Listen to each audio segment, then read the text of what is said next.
आज है 30 नवंबर 2024। दिन शनिवार। मधुभाषी में आपका फिर से स्वागत है। चलिए देखते हैं मध्य प्रदेश की फटाफट 25 बड़ी खबरों को। इससे पहले आप न्यूज को कहां से देख रहे हैं, ये हमें कमेंट में बताना ना भूले। परेड में मुख्यमंत्री, मंत्री और अफसरों को सैल्यूट नहीं करेगी पुलिस। राज्य सरकार ने पूरी तरह से यह प्रथा खत्म कर दी है और आदेश जारी किया है। परेड में शामिल जवान राष्ट्रपति के प्रतिनिधि यानी राज्यपालों को पूर्व की तरह ही पूरे नियम से सलामी देंगे। भोपाल में जर्मन कंपनी 100 करोड़ रुपए का उद्योग लगाएगी। उद्योगपतियों से जर्मनी में बैठक के तुरंत बाद मुख्यमंत्री मोहन यादव ने जमीन आवंटित की। आपको बता दें कि मुख्यमंत्री मोहन यादव का 6 दिनों का विदेश दौरा शुक्रवार को समाप्त हुआ। इससे पहले शुक्रवार को मुख्यमंत्री ने जर्मनी में निवेशकों से मुलाकात की। इस कंपनी के उद्योग लगाने से सैकड़ों लोगों को रोजगार मिलेगा। इस उद्योग की स्थापना से एक्स-रे मशीनों के निर्माण एवं अन्य उपकरणों, सौर ऊर्जा पावर प्लांट सहित नैनो इलेक्ट्रॉनिक्स के क्षेत्र में कार्य किया जाएगा। मोहन सरकार के पास गरीबों की अंत्येष्टि के पैसे नहीं हैं। दरअसल संबल योजना के तहत 5,000 रुपए दिए जाते हैं। मध्य प्रदेश में संबल योजना के तहत अंत्येष्टि सहायता राशि का अभाव है, जिसके कारण कई हितग्राही सीएम हेल्पलाइन में शिकायत कर रहे हैं। अब तक 42 जिलों से 153 शिकायतें दर्ज हो चुकी हैं। संबल योजना में मृतक श्रमिकों के परिवार को अंत्येष्टि हेतु 5,000 रुपए की सहायता राशि दी जाती है। मध्य प्रदेश सरकार के पंचायत एवं ग्रामीण विकास विभाग ने पंचायत चुनाव में बदलाव की तैयारी शुरू कर दी है। अब जिला और जनपद पंचायत अध्यक्षों का चुनाव सीधे जनता द्वारा कराए जाने का प्रस्ताव है, जैसे महापौर का चुनाव होता है। वर्तमान में ये अध्यक्ष निर्वाचित सदस्यों के माध्यम से चुने जाते हैं, जिससे प्रलोभन और दबाव जैसी समस्याएं उत्पन्न होती हैं। गुना जिले के खनिज अधिकारी दीपक सक्सेना और उनके सहायक को लोकायुक्त ने शुक्रवार को 41,000 रुपए की रिश्वत लेते हुए पकड़ा है। उन्होंने ठेकेदार से कुएं खोदने के लिए पोकलेन चलाने के एवज में पैसे की मांग की थी। बागेश्वर धाम के पीठाधीश्वर धीरेन्द्र कृष्ण शास्त्री की सनातन हिंदू एकता पदयात्रा का समापन हो गया है। शुक्रवार सुबह तिगैला से शुरू हुई यात्रा ओरछा के राम राजा मंदिर पहुंची। यहां शास्त्री ने पूजा अर्चना के बाद धर्म ध्वजा फहराई। 9 दिन चली इस पदयात्रा का समापन यहीं हनुमान चालीसा पाठ के साथ हुआ। उज्जैन के महिदपुर में शुक्रवार को एक कार्यक्रम के दौरान बीजेपी के पूर्व के विधायक और प्रदेश उपाध्यक्ष रहे बहादुर सिंह चौहान की कुछ कार्यकर्ताओं ने पिटाई कर दी। इस दौरान वहां हंगामा मच गया। विवाद बढ़ता देख प्रभारी मंत्री गौतम टेटवाल और सांसद अनिल फिरोजिया ने बीच बचाव किया। भोपाल रेल मंडल ने लोको पायलट को 341 फॉग सेफ डिवाइस दी हैं। साथ ही लोको पायलट को चेतावनी देने के लिए पटाखों का उपयोग करने के निर्देश ट्रैकमैन को दिए गए हैं। उन्हें पर्याप्त मात्रा में पटाखे भी उपलब्ध कराए गए हैं। सर्दियों में जिन स्थानों पर पटरियों के टूट फूट की आशंका है, वहां पेट्रोलिंग भी कराई जा रही है।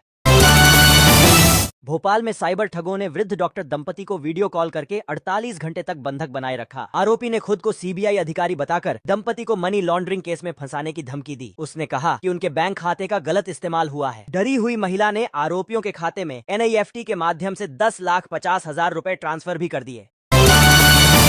जर्मनी के म्यूनिक शहर में गुरुवार रात मुख्यमंत्री डॉक्टर मोहन यादव ने भारतवंशियों और प्रवासी समुदाय फ्रेंड्स ऑफ एमपी के साथ एक अनूठा संवाद किया। भाषणों और औपचारिकताओं को पीछे छोड़ते हुए उन्होंने सहज, दोस्ताना और सारगर्भित चर्चा के माध्यम से सभी को भारत की समृद्ध संस्कृति और परंपराओं से जोड़ा।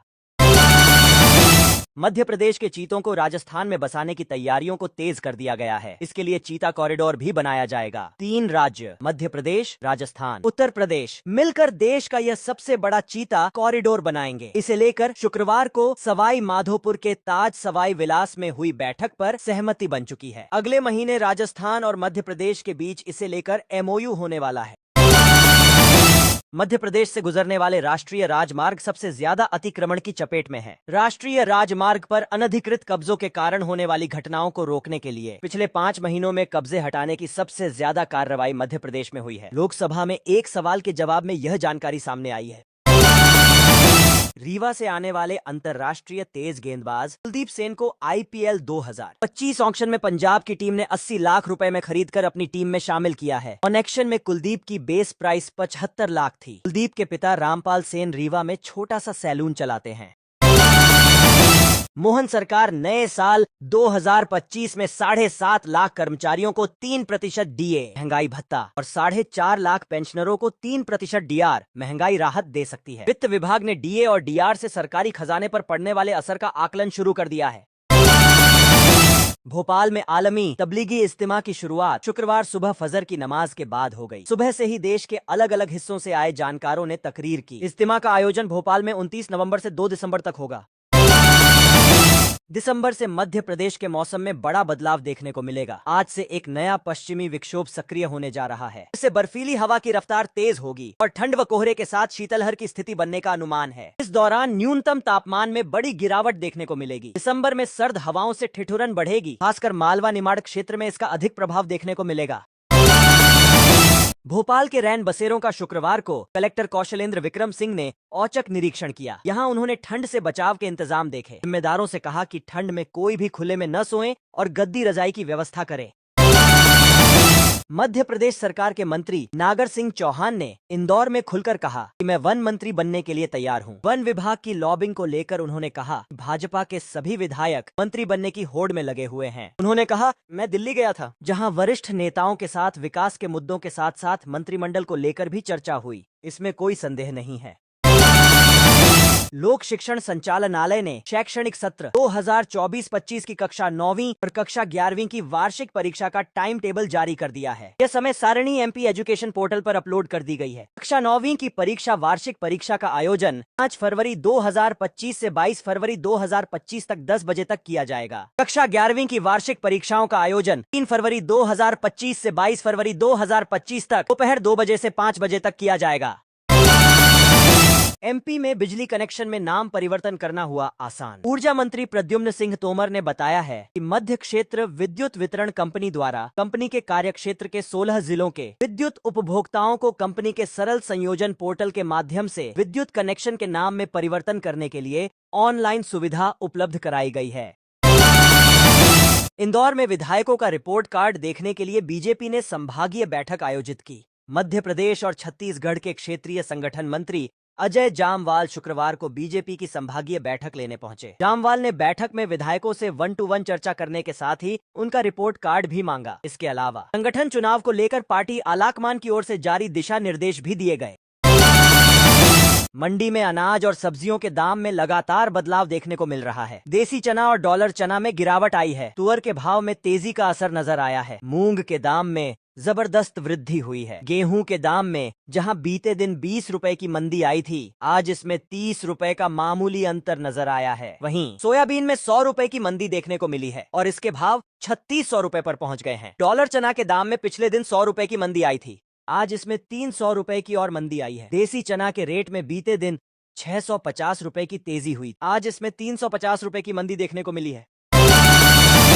मध्य प्रदेश पश्चिम क्षेत्र कंपनी के कार्यक्षेत्र वाले मालवा निमाड़ अंचल में पीएम सूर्य घर योजना के लागू होने के बाद रूफटॉप सोलर नेट मीटर से जुड़ने वालों की संख्या में पिछले 10 महीनों में 80% बढ़ोतरी दर्ज की गई है। अगर आप सरकारी नौकरी करने के इच्छुक हैं और अच्छी सैलरी पाना चाहते हैं, यह आपके लिए सुनहरा मौका है। बीएसएफ ने स्पोर्टर्स कोटा के अंतर्गत जीडी कांस्टेबल के पदों पर भर्ती निकाली है। योग्य उम्मीदवार बीएसएफ की आधिकारिक वेबसाइट पर जाकर ऑनलाइन आवेदन कर सकते हैं। इन पदों के लिए आवेदन की तारीख 1 दिसंबर 2024 से शुरू होकर आखिरी तारीख 30 दिसंबर 2024 तक है। पदों की संख्या 275 है। यूनियन पब्लिक सर्विस कमीशन ने इंजीनियरिंग सेवा परीक्षा के लिए अनुशंसित उम्मीदवारों के अंक जारी कर दिए हैं। जो अभ्यर्थी यूपीएससी ईएसआई परीक्षा में शामिल हुए थे, वे आधिकारिक वेबसाइट पर जाकर अंक चेक कर सकते हैं। बता दें कि 22 नवंबर को यूपीएससी ईएसआई का फाइनल रिजल्ट घोषित हुआ था। कुल 206 उम्मीदवारों का चयन हुआ है।